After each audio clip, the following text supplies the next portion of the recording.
What's going on, YouTube? It is your boy Mike Mojito. Welcome to the. Hey, what are you doing? Someone please call 911. Yo, Kaku, you alright? Okay, cool. Let me do my freaking video. What is going on, YouTube? It is your boy Mike Mojito. This is my 5-minute review of Kaku Ancient Seal. It is developed by Bingo Bell. It was released on May 3rd of this year, 2023. Little background about the story. You play as a young tribesman named Kaku, and you are tasked with traveling the different elemental regions, which is 4 of them, by the way. And you have to conquer all of the lords in each of those regions to restore balance to the land and, of course, to fulfill your destiny.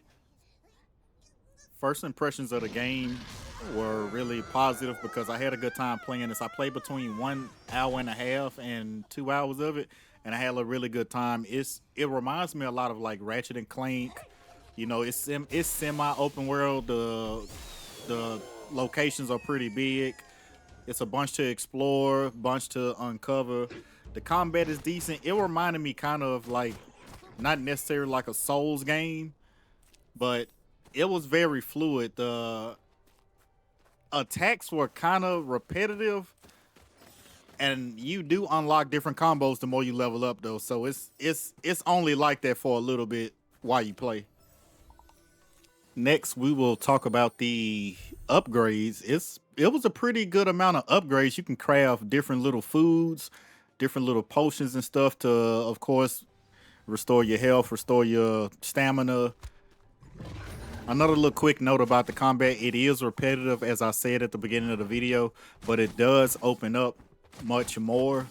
This is, mind you, this is a tutorial, so the combat will be repetitive for most of the duration of the tutorial, but it does open up and it does get more in depth with the equipment, and you can unlock different swords where you can find different swords, upgrade your weapons, upgrade your gear. It does get much better, so I had a pretty good time after the game opened up.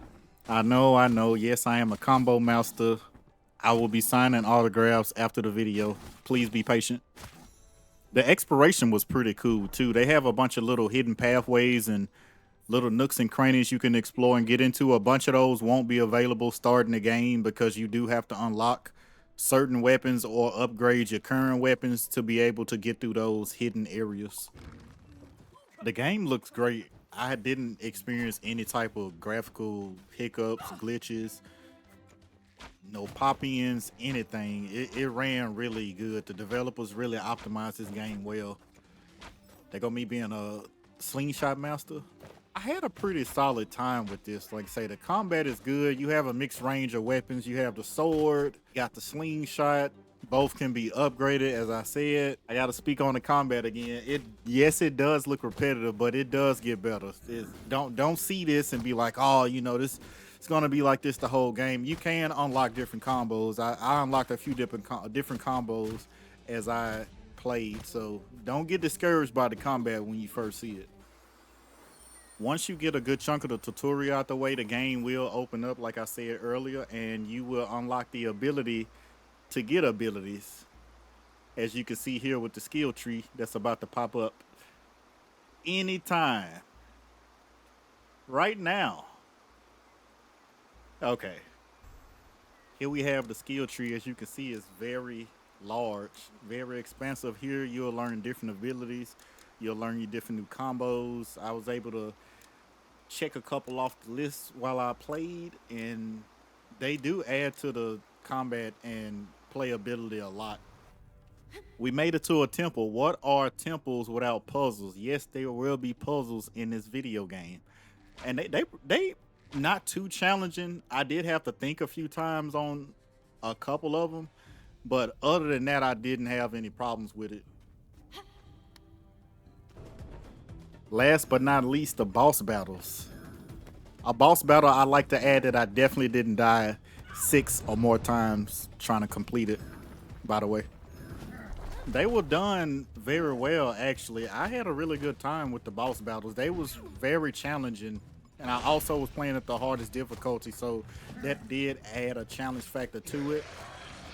And I enjoyed it for the most part. Like so, I can't wait to see what else this game has to offer as far as boss battles. I also fought a pig boss after this, but my recording had got corrupted throughout that fight, so I didn't add it to the video. But just know that I won. If you're a fan of open world platformers, Kaku H and Seal is definitely a title to try out. I think you'll have a bunch of fun with it. I give it a 8 out of 10 so far. Just first impressions, everything about it was good. Drop your thoughts on the game in the comments below. If you like the video, you already know what time it is. Like and subscribe. Be on the lookout for more of these. Until next time, Mike Mojito signing out.